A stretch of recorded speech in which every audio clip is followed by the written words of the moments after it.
All right, good evening, everybody, and welcome back to the book Bible study. Of course, we're in 1 Samuel, and we are finishing up the book of 1 Samuel. Tonight, it's really exciting, chapter 31. If any of you didn't get to watch, I think I started in here, at chapter 23. If any of you guys ever want to go back, I do have all of 1 Samuel, the early chapters, if you ever want to go back and review on the Trimmed and Burning channel. So I do have every chapter going through. There's a lot that's happened in the book of 1 Samuel. It starts out on a very different note than it ends, right? If you guys remember from your Bibles that this all started out, with Hannah and her prayer, and we see the birth of Samuel, and it's Eli and Samuel. It starts out there, but you can see how the story is now kind of taken a turn, and now we're more focused on the kingdom. There we go. And of course, like I said, we're in 1 Samuel, which runs right into 2 Samuel here. And of course, they continue on pretty nicely because it used to be one scroll, as we found at the Dead Sea Scrolls back in the 40s. That we do know for sure this was one scroll in the past, but it's a nice dividing line, of course. So let's just recap where we've been. I just went to 1 Samuel 26. Like I said, the whole book's an entire narrative, and you can go back and watch those whenever you'd like.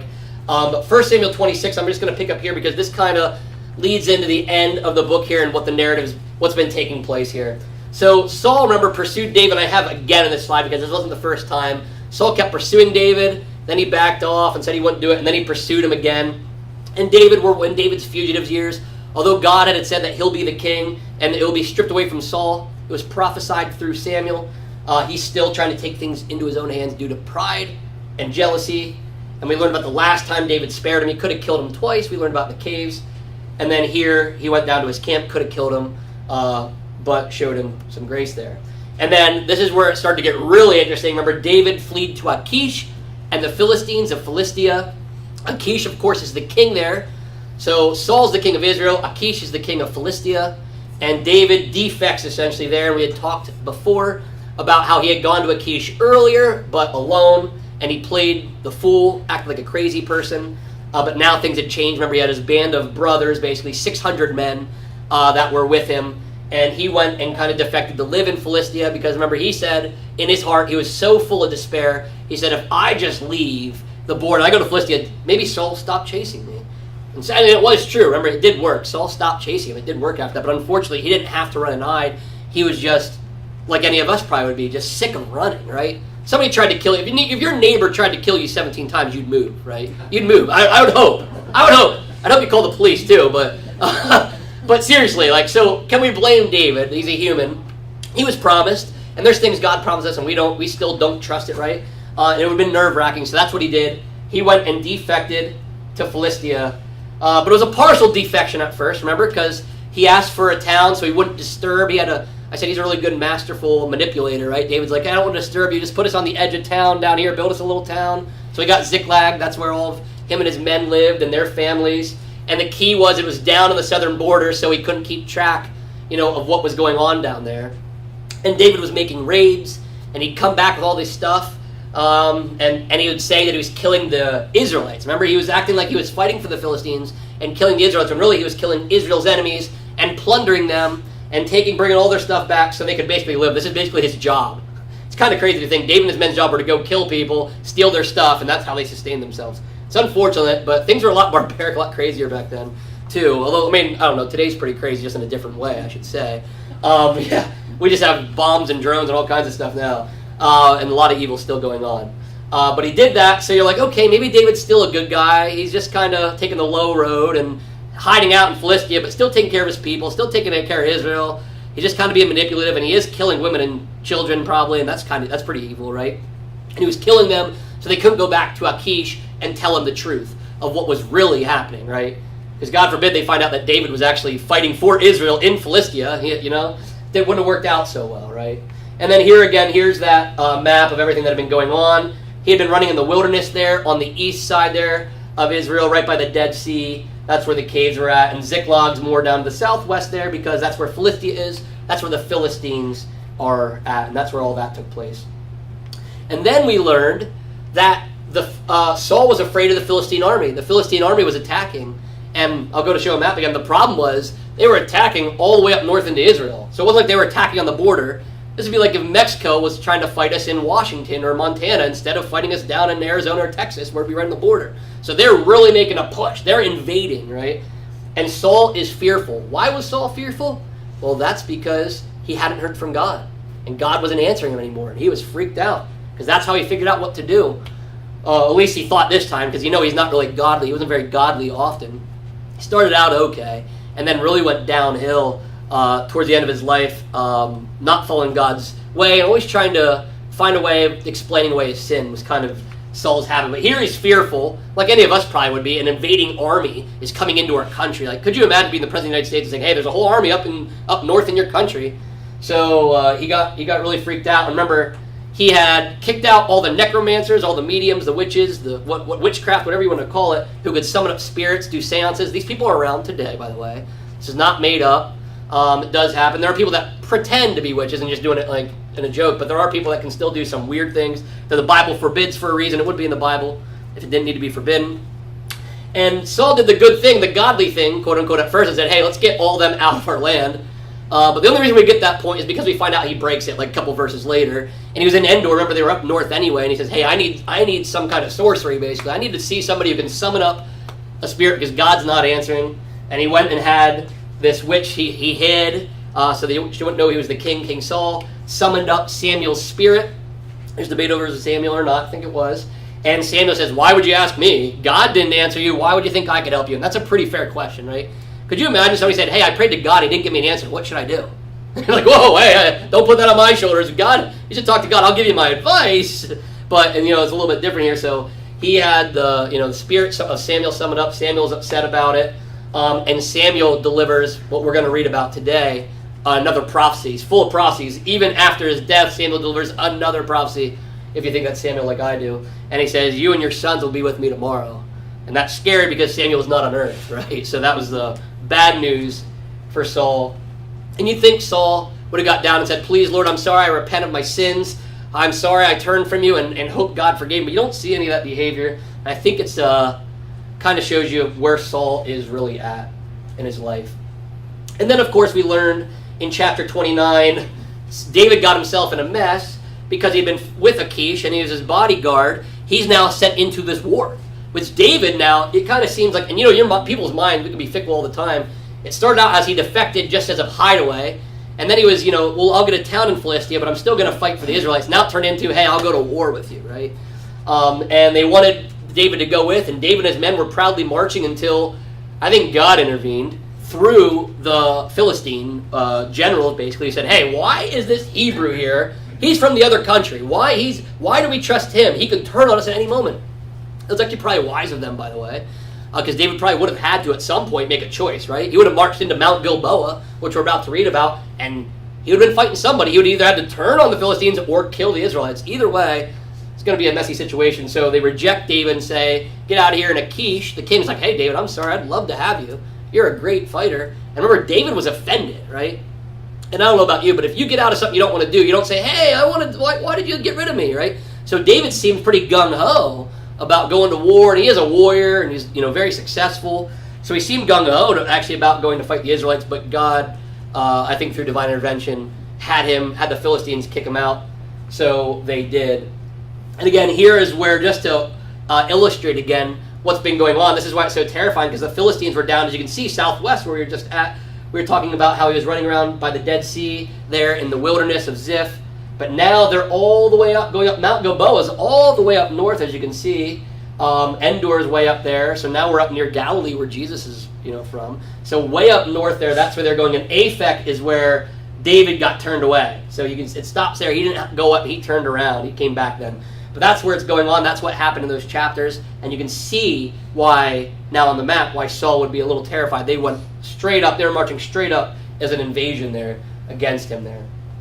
And then, of course, we learned, since David and his family we got this interlude, they got turned away, went back to Ziklag to go home, and they got home and their house is on fire, literally. All their house is on fire. The whole place is burnt down. All the women and children are gone. Like, what a terrible, could you imagine you went out to war, you went out to do some task or whatever, and you go back to your wife and kids and they're all gone, your house is on fire. And you have a note that says, we kidnapped them, or something. That's basically what, they knew what was going on. It's like, man, that would be pretty gut-wrenching, right?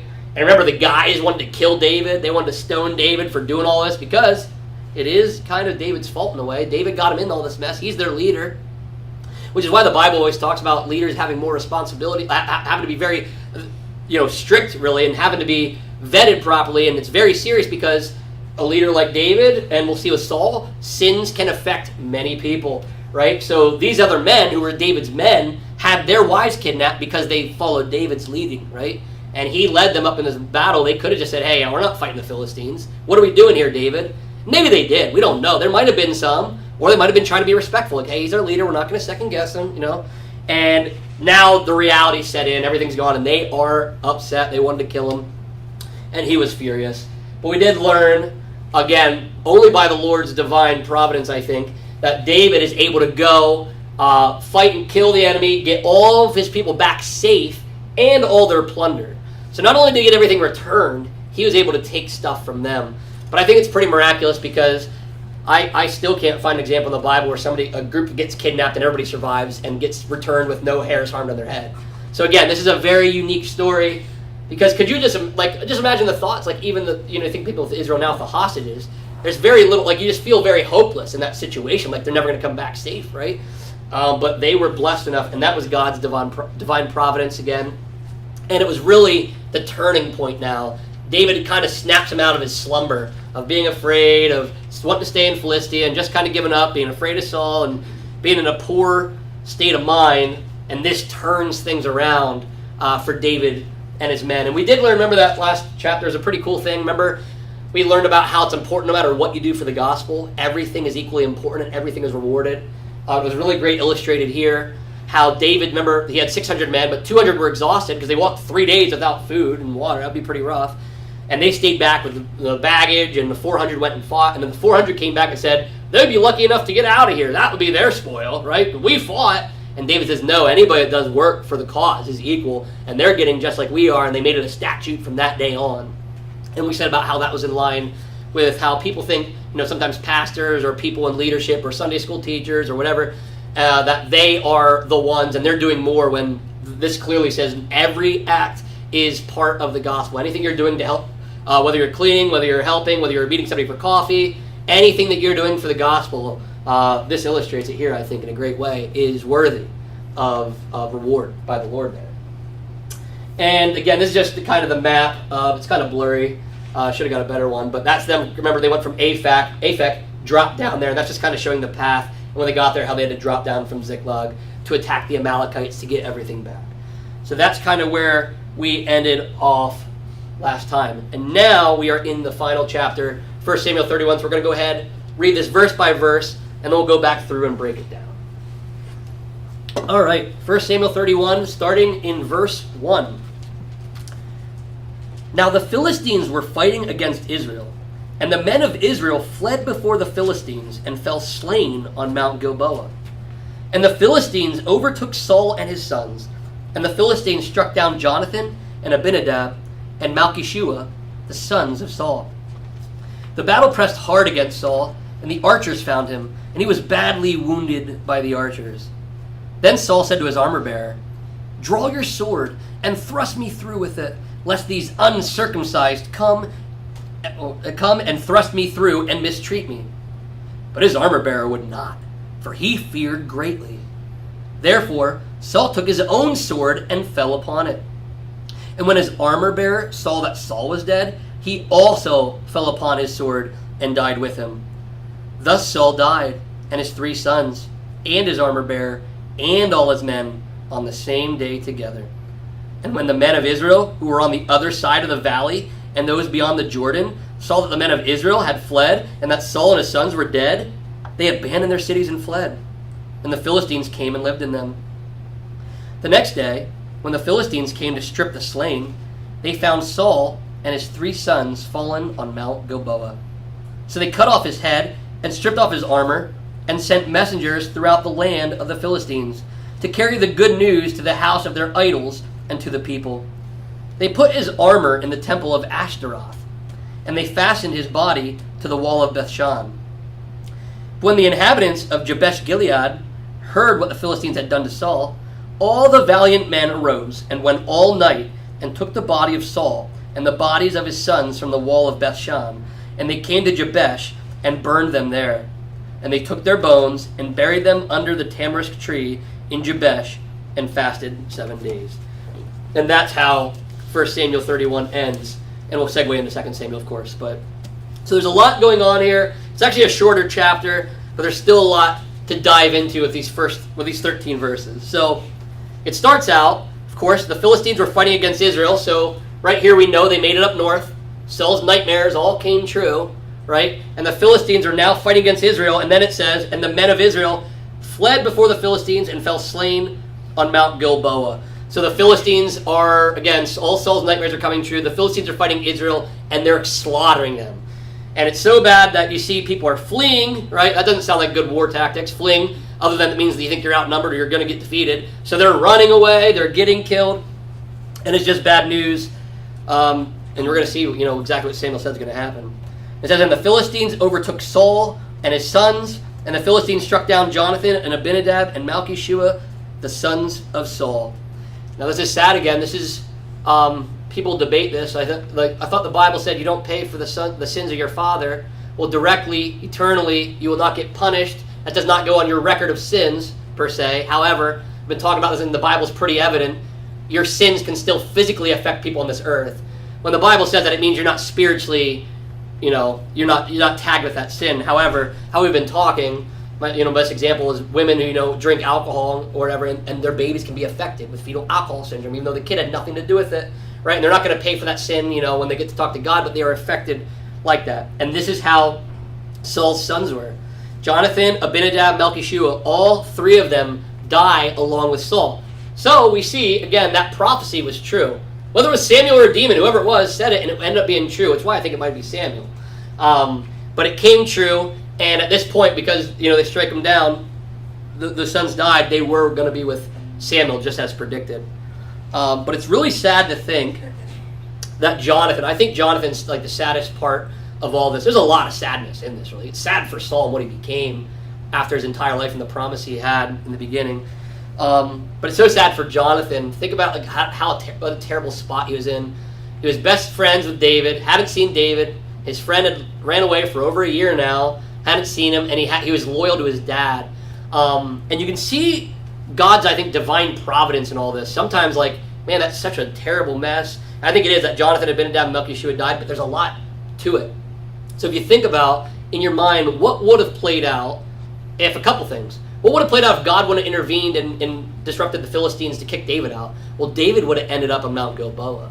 And could you imagine Jonathan having to choose between Saul, his dad, and the king of Israel, fighting for God's people, and then David, and then afterwards, when David wants to be king later on, it would have got really messy because the prophecy was that David would be king, right? And it would be a mess because Jonathan and David were really good best friends, and they made that peace treaty.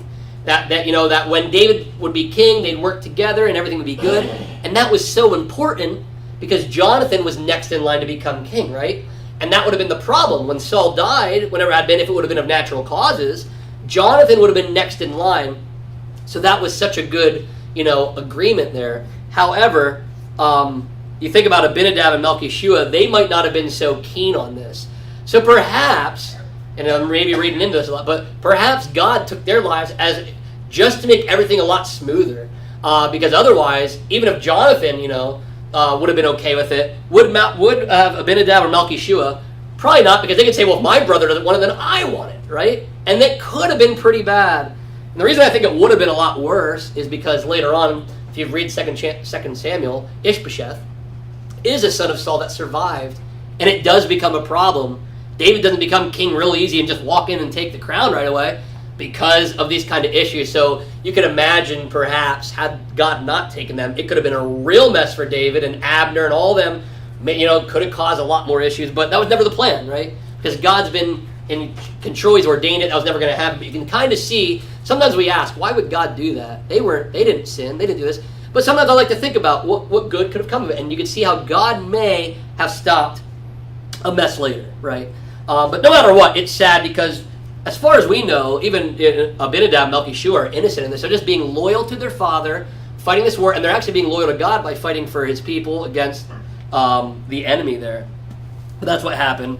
We see that the battle says pressed hard against Saul, so Saul's having a tough time. He was basically trapped, and the archers found him and he was badly wounded by the archers. Then Saul said to his armor-bearer, "Draw your sword and thrust me through with it, lest these uncircumcised come and thrust me through and mistreat me." So first I'll stop right there, actually. I can keep on going. So it got tough for Saul, and the archers found him and was badly wounded. So he got shot by arrows. So he's wounded. And it's probably just not a minor flesh wound. He might be bleeding out pretty good, right? And I wouldn't want to be shot with arrows. And if all your guys are dying, and now you're shot with arrows, and the archers have you surrounded, and all your guys, it would feel helpless, right? It would feel helpless. So Saul decides to look at his armor bearer there. He's bleeding. He looks over. His armor bearer's there and says, "Hey, kill me. Just end it. Put me out of my misery." People say that. Put me out of my misery. They joke about it. Saul was literally serious. Like, put me out of misery.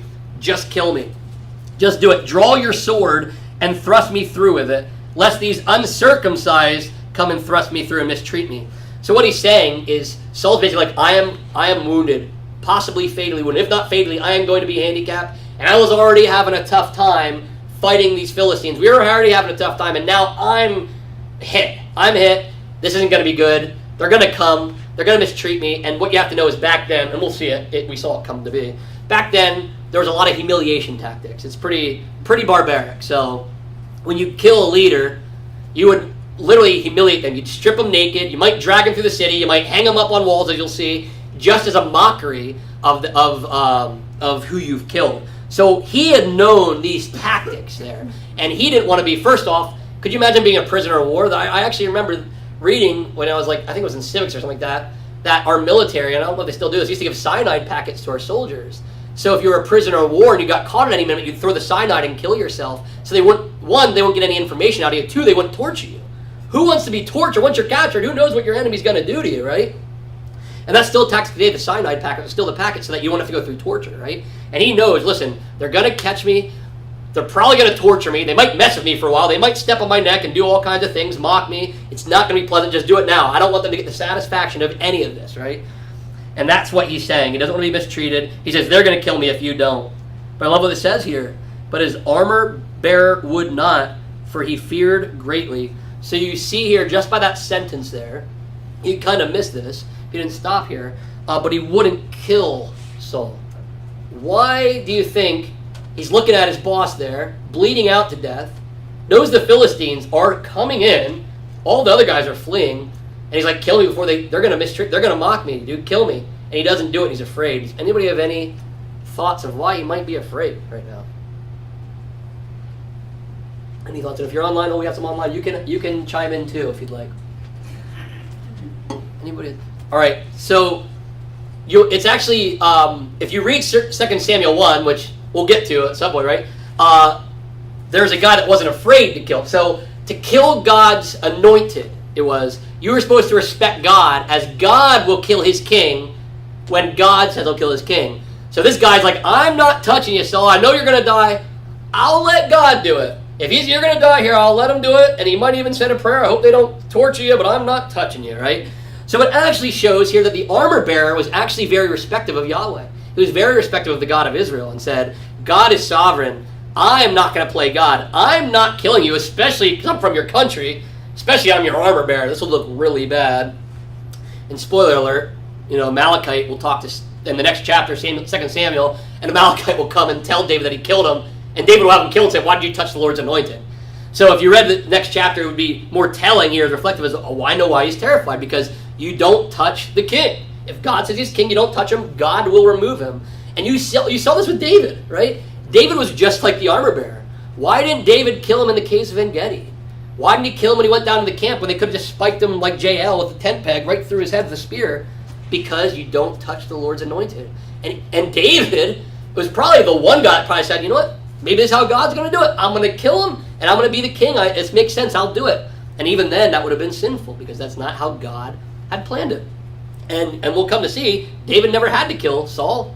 The Lord does it in his own way here. Right? So you can see here that actually Saul's armor bearer is actually probably more godly than Saul. Because again, think about this. Now I know you'd be in panic too. If I'd be stabbed by a bunch of arrows, I'd probably not be thinking straight. Okay? So I got to give Saul a little bit of slack. But you go back to the medium. He goes to the witch of Endor. He's talking to a spirit. Says Samuel comes out. Says, hey, you're going to die. You and your sons are all going to die. And he doesn't ever repent of his sins. It's like, could you imagine, like, if you knew you're going to die, like, Lord, forgive me, and especially when you know all this chaos, you never see the repentance from Saul. You never see him apologize. You never even see him mention God at all. He never goes to God in prayer or anything. And the irony is, do you remember why? Does anybody remember why he went to the witch of Endor? What we said? Why did he go to the witch of Endor? Because he didn't hear from God. So he finally hears this thing. You'd think he'd say, all right, God, now please, I'll do anything. But you don't see that. Saul's heart is not repenting.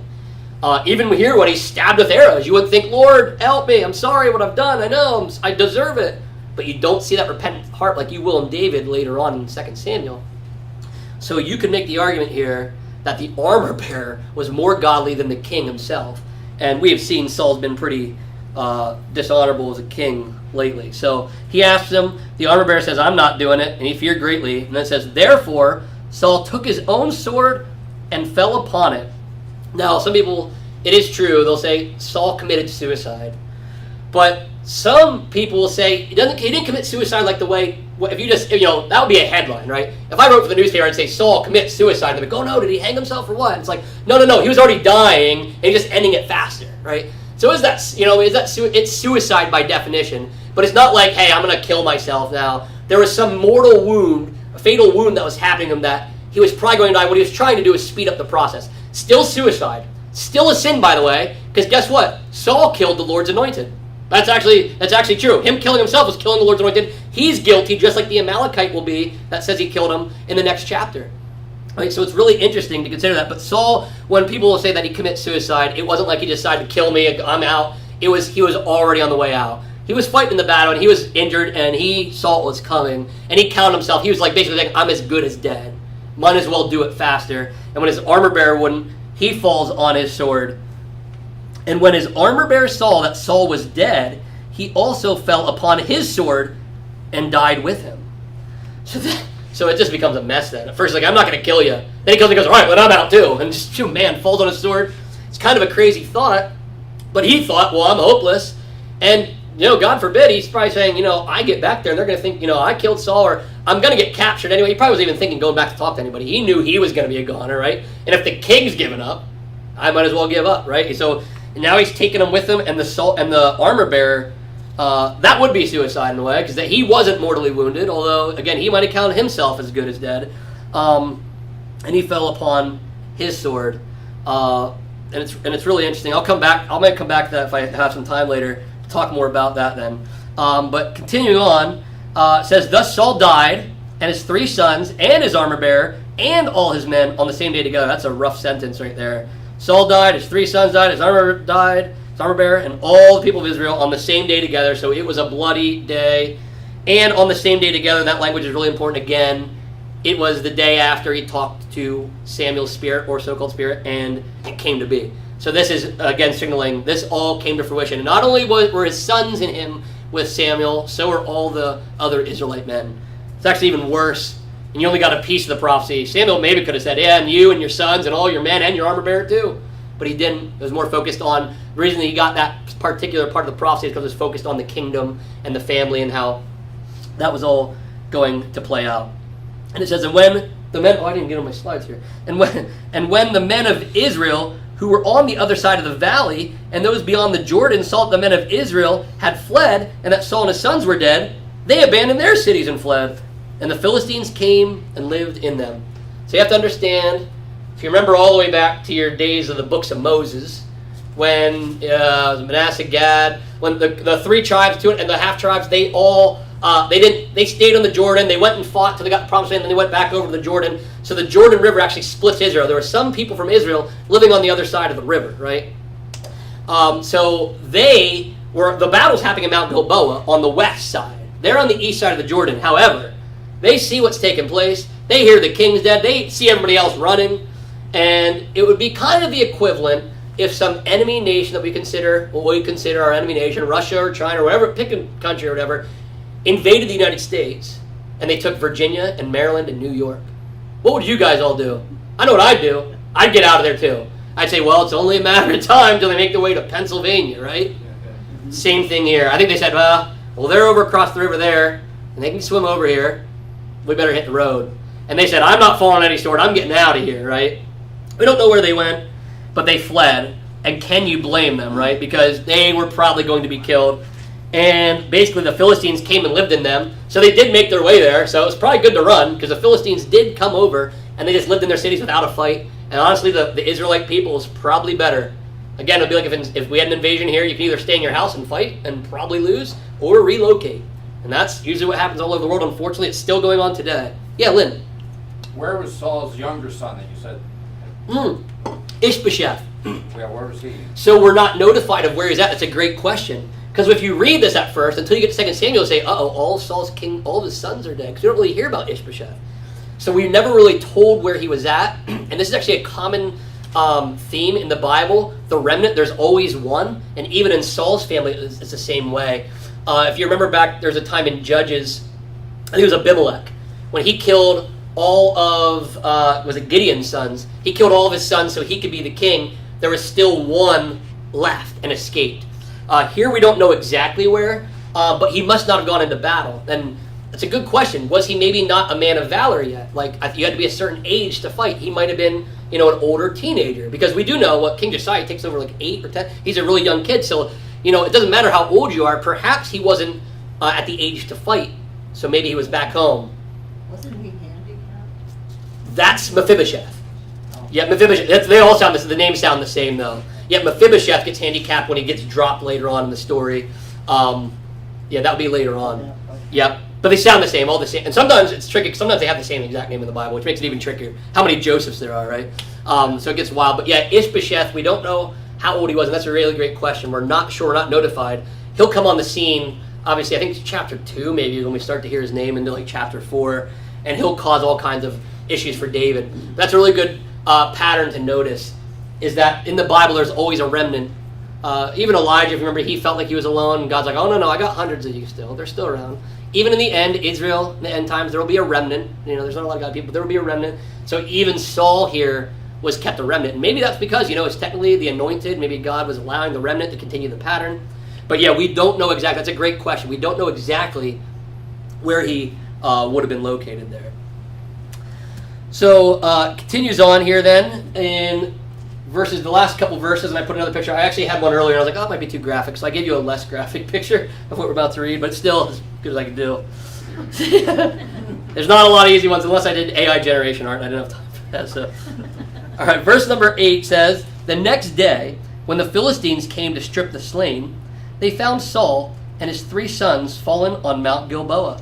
So they cut off his head and stripped off his armor and sent messengers throughout the land of the Philistines to carry the good news to the house of their idols and to the people. So, what had happened here is the battle is done, people are dead, and they go and they're going to go sweep the bodies. It happens in wars all the time. Unfortunately, Gettysburg happened, where people will come and they'll pick up and see what they have. They'll take boots, their clothes, or whatever. And usually what will happen is say Saul died, Israel, some of the men from the army would have went and got the dignitaries, like the kings. They would have got his body, maybe Jonathan's body, and they would have got it out of there. But because there was nobody, they all fled. There was nobody there to go back and get their bodies. So they laid there, and you can kind of see all Saul's nightmares came true again, because they did humiliate him. It says, they found them dead on Mount Gilboa as they were going through the battlefields. They find King Saul and his sons, and what does it say? They cut off his head and stripped off his armor and sent messengers through the land of the Philistines. So they take his armor off, but they cut off his head. And what's really interesting is, do you remember how David killed Goliath? And he cut his head off. So it was like a head for a head. And I'd imagine, maybe not, this might have been in the Philistines. They were going to do it anyway, but it's kind of like, you want to cut off our guy's head, we're cutting off your guy's head. So they literally decapitate him after he's dead, which again, why? Other than to humiliate and get people riled up, right? And they took off his armor. And the worst part, I hate what it says, but I know what it says, to carry the good news. To them it was good news. I just don't like that, because good news means the gospel. There's way better news than this, right? And they have it all mixed up. Their good news is all mixed up. But they have this good news. Why? Because they're going to take it back to the house of their idol and to the people, and that's what you did back in the day. You carried the plunder back to the temple of your god, or gods. And they have gods here, because later we'll see it's Ashtaroth, but we know Dagon earlier in the story, and this reminds me a lot of Dagon. Remember, Dagon is another Philistine god, the fish god or whatever. And remember when Eli was actually still, Samuel wasn't even in charge yet. And remember the Philistines stole the Ark of the Covenant? And what they do, they took it to the temple of Dagon, because that's what you did. And there God met. That's when God, knocked over Dagon's statue, took his head off, took his hands off, and they got rid of they passed it around for a while, and they got rid of it. So it's kind of interesting, and you can see that same pattern. They don't have the Ark of the Covenant this time, but they got Saul's body and his armor, and they're going to come in and parade it, and it's very similar to what happened in the days of the Ark of the Covenant. When they got the Ark of the Covenant, the reason they took it there again was to almost brag as if Dagon was stronger than Yahweh. They had it all mixed up. They thought Dagon was stronger than Yahweh, so they were praising him, and they're kind of doing this again. They take his stuff, and they take his body and everything, and they take it to the temple. It says they put his armor in the temple of Ashtaroth, and they fastened his body to the wall of Bethshan. That's why I kind of have these pictures here. It's just gruesome. It's even gruesome more than the pictures. Could you imagine people with their heads cut off and their bodies just hanging on walls? And this is the gruesome stuff that used to take place back in the day, maybe even not that long ago, honestly, in history. But another way to humiliate people, another people to show this is what happens when you mess with the Philistia, that kind of a thing. But it was in the temple of Ashtaroth. So this wasn't in the temple of Dagon. However, I think the recap in 1 Chronicles talks about how they put his head in Dagon's temple. So I think they put his head in Dagon's temple, his body and his armor in Ashtaroth, so basically worshiping their gods as greater than Yahweh, and they have it all obviously messed up. And they fastened his body to the wall of Bethshan. And then verse 11, really interesting. It's kind of like, it seems random verse until we start recalling what happened, but it says, "But when the inhabitants of Jabesh-Gilead heard what the Philistines had done to Saul, all the valiant men arose and went all night and took the body of Saul and the bodies of his sons from the wall of Bethshan, and they came to Jabesh and burned them there. And they took their bones and buried them under the tamarisk tree in Jabesh and fasted 7 days." So it's really interesting. So we got this thing like, well, their body's already dead. Like, they're dead, their heads are chopped off, they're hanging on walls. Your nation just got obliterated, your army got obliterated, you all fled, people left their towns. Why are these guys from Jabesh-Gilead getting their warriors to go retrieve the bodies? Well, they wanted to honor Saul. They wanted to go back when Jabesh-Gilead heard of it, which they were across the river. They heard about this. They wanted to go and save Saul's body for his honor. Does anybody know why the guys at Jabesh-Gilead might have wanted to do that? Why nobody else did it, but Jabesh-Gilead did. They're the only ones. Does anybody have any guesses as to why?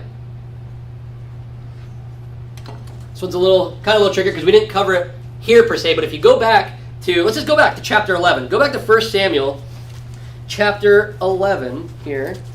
We'll flip back, and we'll see what happened in the past here. If I can get to my chapters are sticking. That's Ruth. 1 Samuel 11. Oh, I almost had it. Here we go. Saul defeats the Ammonites.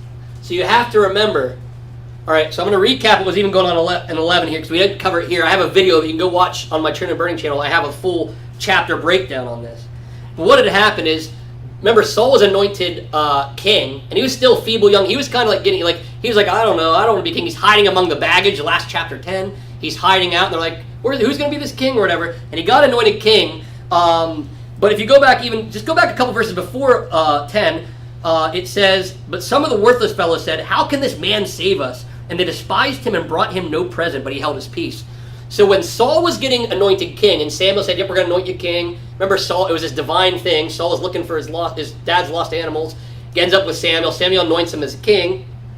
But there's guys saying, why is this guy a king? And they called him worthless fellows. So they're guys you don't want to pay attention to. But you still hear the critics' voices. But Saul, back then, showed composure. He showed a lot of godliness, and he kept his peace. He could have said, "I'm going to be king and have all these guys killed." But he didn't. But there's people that doubted him. Then in chapter 11, God had something happen here. If you guys kind of read through, Jabesh. See, the elders, look at verse 3. The elders of Jabesh are here. They were being attacked by the Ammonites. Nahash and the Ammonites went and they were going to fight Jabesh-Gilead. And he had this really evil condition. Nahash from the Ammonites was going to let them go as long as he's able to gouge their right eyes out. If you remember, it's like, I'll let you guys go as long as I gouge all your right eyes out. That's so they couldn't, depth perception, they couldn't shoot anymore their arrows. So it's going to affect them by more. And it was also going to be humiliation. They humiliate people. And Jabesh-Gilead was worried. They're going to gouge our eyes out. And Saul comes to the rescue. And this whole chapter here is how Saul came to the rescue for Jabesh-Gilead and killed all the Ammonites and saved them. And that was when all of a sudden people said, "This is our king. We need this guy." And God used the defeat of the Ammonites and him saving the Jabesh-Gilead to have people put their trust in Saul as king. Because there are some people after that, after he defeats them, he has like his approval rating goes through the roof, right? As you can imagine, right? And that's what happens. So you have to know that to know when you come back to these last chapters, why in the heck are these guys from Jabesh Gilead, sacrificing their lives to get dead bodies? They're not saving anybody. But it was that honor.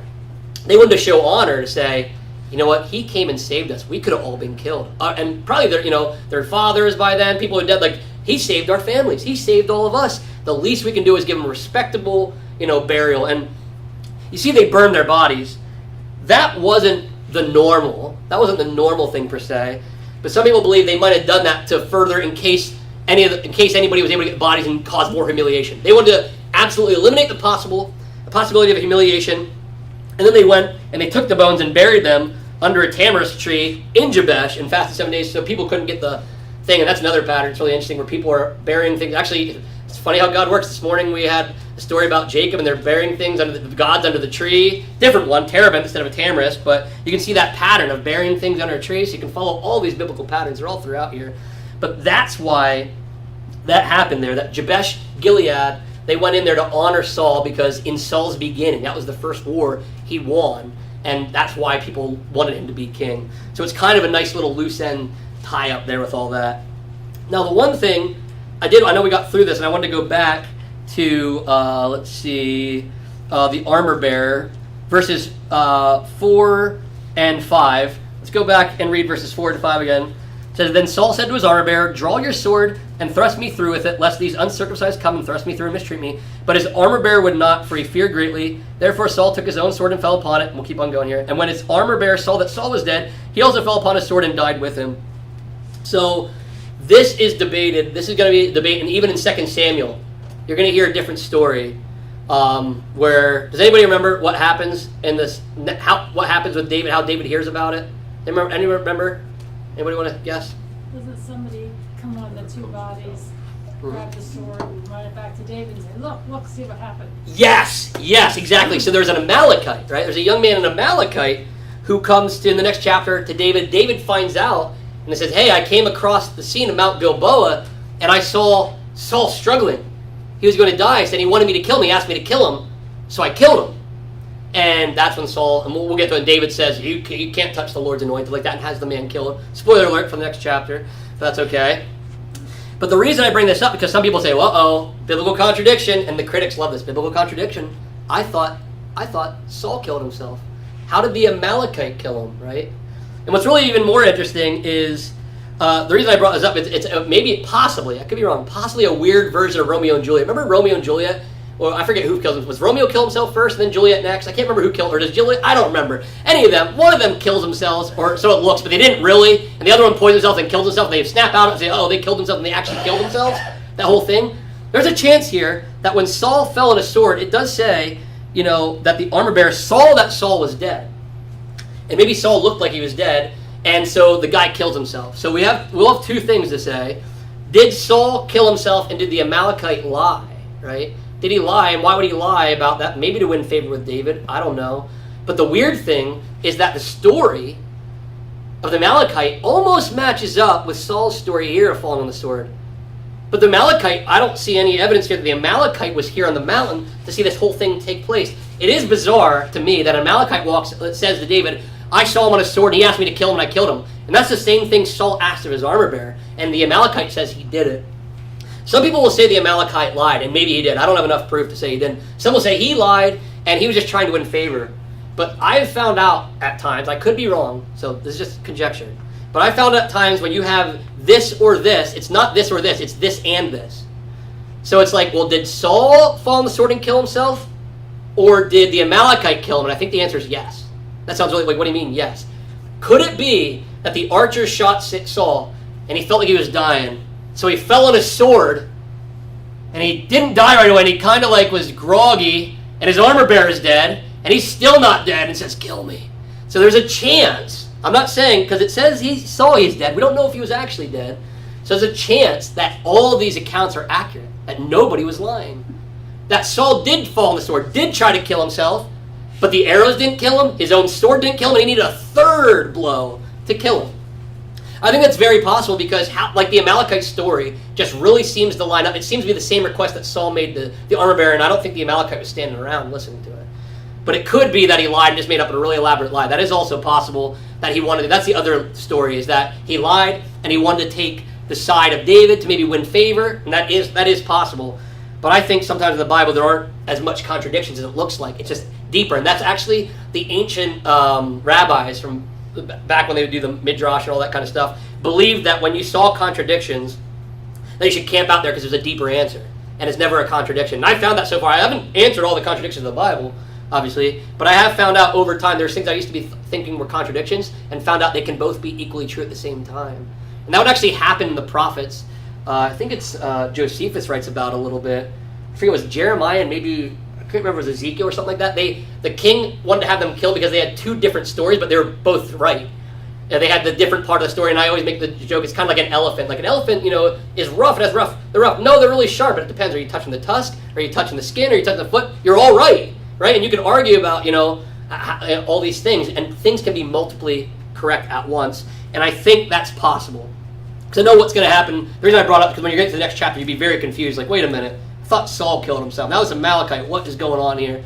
And people debate. There's people on both sides. Some people say, no, the Amalekite lied. There's no way it said he died there. And I'm taking the side. Again, it doesn't matter, by the way. But maybe it would both happen. Maybe he fell on the sword, didn't die right away, and needed even third, because he got hit with arrows before that even. And maybe he just didn't fall in the right spot of his sword. I don't know. Or maybe the Amalekite lied. And Jesus will tell us when we get to heaven. But maybe. Maybe we probably won't even care about this story by then. There'll be a lot of other cool things. But I do have a lot of questions when I get there. But. So that's 1 Samuel. That's the end of 1 Samuel. Does anybody have any questions or thoughts on chapter 31 or anything else that happened in 1 Samuel? Anybody else? Yeah, Beard. So who chronicled this story if the armor bearer and everyone died? The Spirit of the Lord.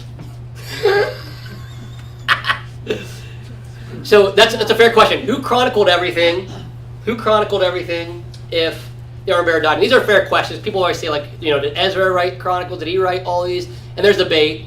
We don't know. You can debate over authors over and over and over, and it's like, well, how would they have known the details? But we'll start to get really deep in the weeds if we start asking these questions, because we'll say, how does Moses know what happened on day number 3?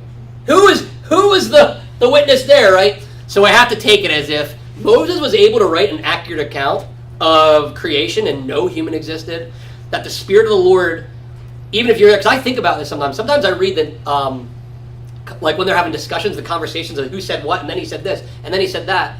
Like when we write stories, like if I had to write a recap of what happened this morning, I could write he said this, he said that, but it's probably my own words, and I'm trying to kind of encapsulate what they said with probably my own words, because I don't have their words. However, I think the Bible is the one time it's the Spirit of the Lord. He will give the writer every exact detail that happened because the Spirit of the Lord was there for him. But that is a very fair question. A lot of people will say that. Even they say, wait, I thought this is the books of Moses, and how did Moses wrote that he died and God buried him? Right? Do you ever think about that? Wait, I thought he wrote the books of Moses, but he dies at the end and God buries him. How did he write that, right? There's these things you have to logistically, like, wait a minute, but I think God takes care of it. That's a fair question. You're going to get these questions a lot from people, and it's good to think about. So whether it was passed down, however, a Spirit of the Lord can preserve every detail. And I do think this is the one time where all the conversations, the words that were said are identical to what were said historically. But try to do that in your own life. Try to have a conversation. Try to go to a family event or something like that, and then write the next day about who said what in the conversations people had. You're making it up. You're making it all up, and you're saying, well, I remember they talked about this and talked about that. And you might be accurate on what the conversation was about, but you're not going to have their exact words. But I think this is the one time that every word that was said here was identical because the Spirit of God wrote it. That's a really great question, though, Beard. And more people will ask that. Any other thoughts or questions? Mm-hmm. All right. When did they fast? 7 days afterwards? 7 days. Yep. So they fasted for 7 days after they buried him. So they almost did it as like a funeral, 7-day funeral, and events obviously lasted back. Life was a little slower back then too, and nobody had to get to their 9 to 5 the next day, right? They didn't have to do all that. They didn't have to do their laundry and all that stuff, right? It was a little different. I mean, it was a lot slower back then, but they would do a lot of things were different back then. Just like their weddings were 7 days. This is 7 days. Sometimes they'd fast for even longer. I think is it when Jacob's involved or Joseph? It took 40 days to do the embalming, I think, or something like that. So the processes took longer, but they would have fasted 7 days, and could you imagine not eating for 7 days? I know people have done it. I'd be pretty hungry. Yeah, that's a tough one. But yeah, that's when that happened. They fasted 7 days, and that was out of respect for Saul. It was a godly thing to fast for them there, and that was their way of kind of mourning there. That's a great question. Yeah, Bill. In the valley, what nationality were they? Were they Israelites? That's a great question. Yep, they would have been. Yep, they would have been Israelites. Yep. So Jabesh Gilead, and that is really tricky because you see all these things. The men of Ephraim, the Ephraimites, Zebulun, the land of Zebulun, the Jabesh Gilead, and they're saying the names of towns. So Jabesh Gilead would have been, like the Sunburyites and the Shemokinites and the Selinsgrovian. They're all Pennsylvanians, but they have these different pockets. The guys at Jabesh Gilead would have been a little bit different than the other people, the other towns, but they were all Israelites there. And that's why they were so honoring to Saul, because Saul ended up saving them from that attack by the Ammonites there. But that is a really great question because it is so confusing with a lot of the names. Jabesh Gilead was actually a town or city or however you want to call it in Israel there. So that was a great question. Yeah, anybody else have any other questions or thoughts on any of that? Well, Yeah, Anna. when you were reading it earlier with the Jordan River, I didn't realize until I was in Israel that in my mind every river is like the Susquehanna River over here at the bridge. Oh, yeah. So I was like, oh, a river, and then I was there, and like up in that northern part, like where it drains out of the Sea of Galilee to go south.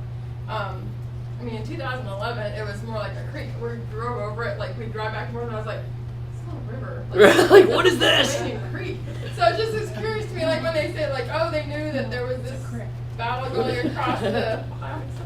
Right. There was this battle across the other side, and they see it, and they I don't know how wide it was then. I know they say the waters Right. have receded. Yeah, and it also depends on the type of season too. Oh yeah. So like, if you remember actually when they go to the Jordan River in when they go there, and it talks about what's crazy then is it was swelling because it was flooding season. So that's what a lot of times people will miss. The chaos of crossing the Jordan was just chaotic as crossing the Red Sea, because this wasn't just a little stream. It was like whoosh, like whitewater rafting, probably water coming down Jordan because it was the flood season. So it probably depends. And this is a great point that you bring up because it could have been dry season. And yeah, like walking across rocks or a little creek would be a lot easier than walking across in flood season. And I imagine by the reaction, they weren't protected by the water very well. So that's a great point to make. And it does depend, just like the Susquehanna River has a wider mouth in certain areas and certain parts you can walk over more shallow than others. So it's a really great point. And it depends on the time, but I'd imagine, based on the reaction, it wouldn't be too hard for them to cross over. Beer, did you have another thing to add or a question? Yeah, question about swords. So earlier in 1 Samuel, it's mentioned that I think Saul and Jonathan are the only ones with swords. Mm-hmm. But now it seems a lot more people have swords. Yeah, that's a great question. Is steel becoming more readily available, or are they still bronze? Or That's a great question. That's going to be your homework. Beard's going to do homework for us and find out the material that all the swords are made. So tune in next time. That's a great question. I'd imagine that in a panic, like maybe there were only two swords. They found something, and I don't know if they had swords fashioned over time or what that may be. That's a really great question because that is earlier mentioned. Actually, that was only him and Jonathan. And there's a whole thing earlier about spears and the enemies having. If you remember, I think it was even earlier in this book here. It's a great question. Yeah, well, that's it right. could be just like an homage to the fact that like Israel is not a warring nation. So even at this point, they've become a nation, but they're really a nation of nomads and shepherds, yeah, and farmers, which is not really the same as like the Philistines, who are essentially like a warring nation. Yeah. So they've had military conquests out the wazoo before all this. So I think it's just is an allusion to the fact that Israel's, and this is what makes it a big difference when you get to the Davidic dynasty, so to speak. He really makes Israel into like this fearsome warring nation that is really to be feared by everyone, and that's why, again, I'm spoiling the second Samuel. It's great. That's why he's not allowed to build a temple. Yes. Because he's basically turned Israel into a nation of war. Yeah, and that's a really great point. Because up to this point, they really hadn't, and like their kingdom's still new, remember, right? And the judges were kind of defend. Judges would only pop up to defend things that were already going awry or wrecked, right?